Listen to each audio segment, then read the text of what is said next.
કેમ છો વિદ્યાર્થી મિત્રો? હું નવીન પટેલ મારી ચેનલ મેથ્સ વિથ નવીન પટેલમાં આપ સૌનું સ્વાગત કરું છું. આજે આપણે ધોરણ 11 ચેપ્ટર 1 ગણમાં સ્વાધ્યાય 1.4માં દાખલા નંબર 10 થી શરૂઆત કરીશું, જેની અંદર આપણને x બરાબર ગણ આપેલો છે a b c d એવા ચાર આપણા સભ્યો છે. y ગણમાં f b d ને g એવા ચાર સભ્યો છે. તો નીચેના ગણ મેળવો. તો આપણને x માઇનસ વાય એટલે કે x અને y નો તફાવત ગણ આપણે શોધવાનો છે.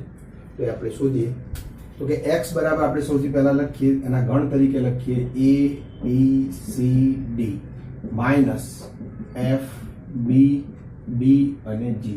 તો હવે માઇનસ કરીએ તો શું કરવાનું હોય છે તફાવત ગણમાં?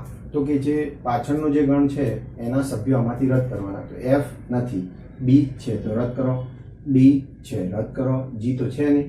આપણે કયા સભ્યોનો આન્સર આવશે? તો કે a અને c. તો અહીંયા આપણને x માઇનસ y માં a અને c સભ્યો ધરાવતો ગણ મળે છે. એવી જ રીતે આપણે બીજાનો જોઈએ તો કે y માઇનસ x. તો y ના સભ્યો પહેલા લખીએ આપણે. તો કે f b d g અને માઇનસ પછી x ના સભ્યો લખીએ. તો x ના સભ્યો કયા છે? તો કે a b c અને d. હવે આપણે બાદબાકી કરીએ તો જુઓ, a ના નથી, b છે તો કેન્સલ કરો, c નથી, d છે કેન્સલ કરો. તો બાકી સભ્યો કયા મળે? તો કે f અને g મળે છે. ત્યારબાદ x છેદગણ y. તો x ના સભ્યો આપણી પાસે છે a b c d. હવે એનો છેદગણ કરવાનો છે y સાથે. y ના સભ્યો છે f b d અને g. બંનેનો છેદગણનો મતલબ શું થાય? બંનેમાં હોય એવા સભ્યો લેવાના. તો કે b બંનેમાં છે અને d પણ બંનેમાં છે. તો આપણને છેદગણમાં સભ્યો મળે b અને d. તો આમ આપણને x છેદ y મળે છે. હવે જુઓ દાખલા નંબર 11 માં જોઈએ આપણે કે જો r એ વાસ્તવિક સંખ્યાઓનો ગણ હોય અને q એ સમમેય સંખ્યાઓનો ગણ હોય તો r માઇનસ q શું થશે? તો જુઓ, r એ વાસ્તવિક સંખ્યાઓ, q એ સમમેય સંખ્યાઓ. તો r એટલે વાસ્તવિક સંખ્યામાંથી જો આપણે સમમેય સંખ્યાઓને બાદ કરી દઈએ તો બાકી શું વધે? તો કે આ સમમેય સંખ્યાઓ જ વધે. બરોબર? તો કે અહીં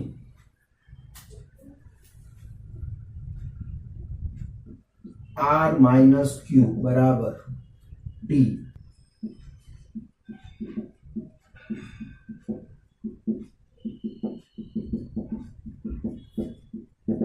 કેમ આ મળે? તો કારણ કે એનું કારણ એ છે કે આ બંને જે છે અલગ ગણ છે. એટલે કે q છેદ t કરો તો કે 5 મળે. તદ ઉપરાંત અને આ બંનેનો યોગ ગણ છે એ સાર્વત્રિક ગણ r થાય છે. એટલે કે q યોગ t બરાબર r મળે છે. બરોબર? એટલે કે q એટલે કે સમમેય સંખ્યાઓનો ગણ, t એટલે અસમમેય સંખ્યાઓનો ગણ. એ બંનેનો છેદગણ કરો તો એક પણ સભ્ય સમાન નથી. બીજું, બંનેનો યોગગણ કરો તો આપણને r એટલે કે વાસ્તવિક સંખ્યા ગણ મળે છે. તો એનો મતલબ એવો થયો કે જો આપણે r માંથી q બાદ કરીએ તો t મળે, અને જો ધારો કે આપણે r માંથી t બાદ કરીએ તો આપણને q મળે. ઓકે? તો આ રીતે આપણને r માઇનસ q બરાબર t મળે છે, જે અસમમિત સંખ્યાનો ગણ થાય છે. ત્યારબાદ દાખલા નંબર 12. નીચેના વિધાનો સત્ય છે કે અસત્ય તે જણાવો. તમારા જવાબની યથાર્થતા ચકાસો. તો સૌથી પહેલા આપણને બે ગણ આપેલા છે 2 3 4 5 અને બીજો ગણ છે 3 6. આ પરસ્પર અલગ ગણ છે એવું આપણને વિધાન આપેલું છે. તો આપણે ચેક કરીએ. અલગ ગણ હશે તો એમાં આપણે કઈ રીતે ચેક કરી શકાય? તો છેદગણ લઈએ ને 5 મળે તો એ અલગ ગણ કહેવાય. તો આપણે ચેક કરીએ પહેલા. તો કે જુઓ 2 3 4 5 છેદગણ 3 અને 6. બંનેનો છેદગણ કરીએ તો બંનેના સમાન સભ્યો લેવાના, એટલે કે કોમન જે હોય એવા. તો કોમન સભ્ય કયા છે? તો કે 3 છે બંનેમાં. તો આપણને જવાબ મળે 3 અને એ 5 કહેવાય નહીં. એનો મતલબ એ 5 નથી. તો આ બંને ગણો કેવા કહેવાય?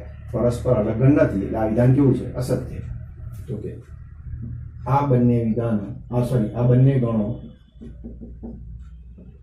પરસ્પર અલગ ગણ નથી, માટે તેથી આ વિધાન અસત્ય છે. ક્લિયર? હવે ત્યારબાદ આપણને બીજા બે ગણો આપેલા છે એ ઈ આઈ ઓ યુ અને બીજો ગણ છે એ બી સી ડી. તો એ પરસ્પર અલગ ગણ છે. બસ સેમ પ્રોસિજર આપણે ચેક કરીશું. એ ઈ આઈ ઓ અને યુ એનો છેદગણ લઈએ એ બી સી અને ડી. આ બંનેના છેદગણમાં શું મળે? બંનેના સમાન સભ્યો લેવાના કોમન. તો કે એ બંનેમાં આવે છે, ઈ આઈ ઓ યુ આમાં છે નહીં, એટલે આપણને જવાબ મળે એ. અને એ પોતે ફાઈ નથી. બરાબર? તો ફાઈ નથી તો એનો મતલબ આ બંને ગણો પરસ્પર અલગ ગણ નથી.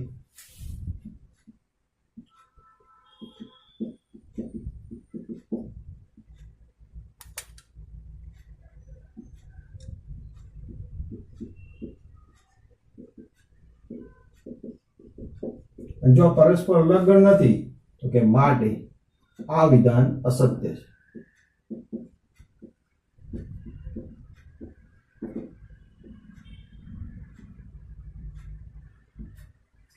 નંબર 3 માં શું કહે છે? ફરી એ બે ગણો આપેલા છે 2, 6, 10 અને 14. આ સભ્યો ધરાવતો એક ગણ છે. બીજો છે 3, 7, 11, 15. આ બીજો ગણ છે કે પરસ્પર અલગ ગણ છે એવું આપણને વિધાન આપેલું છે. તો આમાં પણ આપણે છેદગણ ચેક કરીશું. તો કે છેદગણ જોઈએ તો આપણને શું મળે કે જો 2, 6, 10, 14 એનો છેદગણ લઈએ 3, 7, 11, 15. તો આ બંનેમાં જુઓ સમાન સભ્યો છે. 2 પણ નથી, 7, 6 પણ નથી, 10 પણ નથી, 14 પણ નથી. એનો મતલબ એક પણ સભ્ય આપણને સમાન મળતો નથી, એટલે કે ખાલી ગણ. તો કે માટે આ બંને ગણો પરસ્પર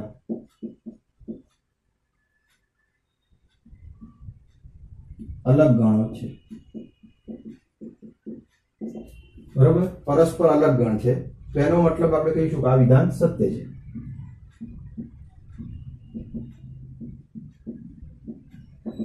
ત્યારબાદ આપણે આગળ વધીએ. ચોથામાં જુઓ 2, 6, 10 અને બીજો ગણ છે 3, 7, 11. એ પરસ્પર અલગ ગણ છે. તો બસ આપણે બંનેનો છેદગણ પહેલા ચેક કરીશું. તો અહીં આપણે છેદગણ જોઈએ તો કે 2, 6, 10 એનો છેદગણ 3, 7, 11. આ બંનેનો છેદગણ શું થાય? તો જુઓ 2 પણ નથી, 6 પણ નથી, 10 પણ નથી. તો એનો મતલબ કે આપણને 5 મળે છે, એટલે કે ખાલી ગણ મળે છે.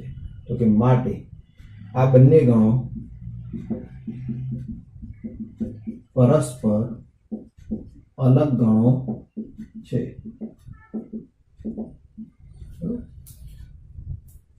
તો અલગ ગણ છે. બરોબર? એક જ રકમની રીતે લઈએ, અલગ ગણ છે. બરોબર? તો અલગ ગણ છે તો એનો મતલબ કે આ વિધાન સત્ય છે. માટે આ વિધાન સત્ય છે.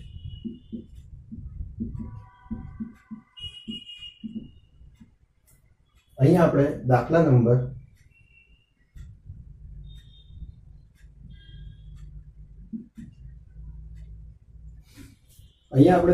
12 પૂરો થાય છે. બરોબર? અને અહીંયા સ્વાધ્યાય પણ આપણું પૂરું થાય છે. 1.4 સ્વાધ્યાય 1.4 આપણું અહીંયા પૂરું થાય છે. હવે આપણે થિયરીનો પાર્ટ આવશે જે નેક્સ્ટ ટોપિકમાં લઈએ છીએ. હવે આપણે આગળના ટોપિકમાં પૂરક ગણ લઈએ. ધારો કે u એ સાર્વત્રિક ગણ છે અને a એ u નો ઉપગણ છે, એટલે a પોતે સાર્વત્રિક ગણમાં આવેલો છે. હવે ગણ a માં ન હોય, એટલે કે આ ગણ a માં ન હોય તેવા આ u ના તમામ ઘટકોથી બનતા ગણને a નો પૂરક ગણ કહે છે. સંકેતમાં u ના સંદર્ભમાં a ના પૂરક ગણને a' વડે દર્શાવાય છે અથવા a' કહે છે. બરોબર? હવે a' ને જો ગણની પરિભાષામાં લખવું હોય તો કે a' બરાબર x, કે જ્યાં x belongs to u. x પોતે u માં તો આવેલો છે જ, પરંતુ x a માં નથી. તો કે a માં નથી, a ના સિવાયનો બહારનો જે બધો જ રેખાંકિત ભાગ છે જે a' દર્શાવે છે. એટલે આપણે બીજી ભાષામાં કહીએ ધારો કે તફાવત ગણની રીતે તો કે a' શું છે? તો કે u - a. u માંથી a ના સભ્યોને દૂર કરી નાખો તો બાકીનો બધો જ ભાગ એ a' દર્શાવે છે. તો વેન આકૃતિ આપણે એ જ રીતે દર્શાવી છે. આ u લંબચોરસ છે જે આપણો યુ છે એની અંદર આપણે ગણ એ દર્શાવેલો છે, જે એનો ઉપગણ છે. આપણે પહેલા જ કીધું યુ એ સાર્વત્રિક ગણ છે અને એ યુનો ઉપગણ છે. હવે એમાં ન હોય, આ એમાં સભ્ય નથી એવા યુના તમામ સભ્યોને, તો યુના બાકીના બધા સભ્યો થાય કે જે એમાં નથી, તો એને આપણે એનો પૂરક ગણ એ ડેશ કહે છે, કે જેને આપણે એ ડેશ વડે દર્શાવીએ છીએ.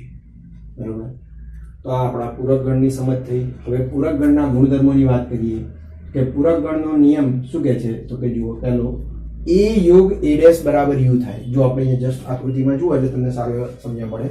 આ આપણો એ છે, અંદરનો ભાગ, બહારનો ભાગ એ ડેશ છે. જો બંનેનો યોગગણ કરીએ તો એનો મતલબ કે બધા સભ્યો લઈએ આપણે, એ અને એ ડેશ ના બધા, તો આપણને આખો યુ મળે. કારણ કે એના પણ બધા સભ્યો, એ ડેશ ના પણ બધા સભ્યો ભેગા થાય તો આપણને યુ મળે, જે આપણે નિયમમાં દર્શાવેલું છે. ત્યારબાદ આ આપણો એ છે અને એની બહારના જે સભ્યો છે એ ડેશ છે. આ બંનેનો છેદગણ લેવામાં આવે. છેદગણ એટલે બંનેમાં હોય એવા સમાન સભ્યો. તો બંનેમાં એક પણ સભ્ય નથી, એનો સભ્ય એક પણ એ ડેશમાં નથી, એ ડેશનો એક પણ સભ્ય એમાં નથી, તેનો મતલબ આ બંનેનો છેદગણ આપણને 5 મળે છે. ક્લિયર? ત્યારબાદ દ મોર્ગનનો નિયમ. આ નિયમ બહુ જ મહત્વનો છે, એટલે એને ધ્યાનથી સમજો. એ શું કહેવામાં આવે? જુઓ, એ યોગ બી નો હોલ ડેશ, એટલે એ અને બી ના યોગગણનો જો તમે પૂરક ગણ લો તો તમને શું મળે, તો કે બંનેના પૂરક ગણનો છેદગણ. એટલે આ ડેશ અંદર આવે તો એ ડેશ અને આ બી ડેશ, આપણે યોગની જગ્યાએ શું થઈ જાય? છેદ. છેદ હોય તો યોગ થઈ જાય, યોગ હોય તો છેદ થઈ જાય. એટલે અહીંયા એ યોગ બી નો હોલ ડેશ બરાબર એ ડેશ છેદ બી ડેશ મળે છે. એવું જ બીજા નિયમમાં પણ છે, એ છેદ બી નો હોલ ડેશ, એટલે કે એ છેદ બી નો પૂરક ગણ બરાબર એ નો પૂરક ગણ, છેદગણની જગ્યાએ યોગગણ લાગુ પડશે, એટલે એ નો પૂરક ગણ યોગ ગણ બી નો પૂરક ગણ સાબિત થાય છે. બરોબર. તો આ મહત્વના નિયમો છે, આગળ પણ તમને ઉપયોગમાં આવશે, ખાસ ધ્યાનમાં લેવા. ત્યારબાદ દ્વિપૂરક ગણનો નિયમ. દ્વિપૂરક ગણનો એટલે પૂરક ગણનો જ્યારે પૂરક ગણ લેવામાં આવે ત્યારે શું મળે, તો કે એ ડેશ નો ડેશ બરાબર આપણને એ મળે છે.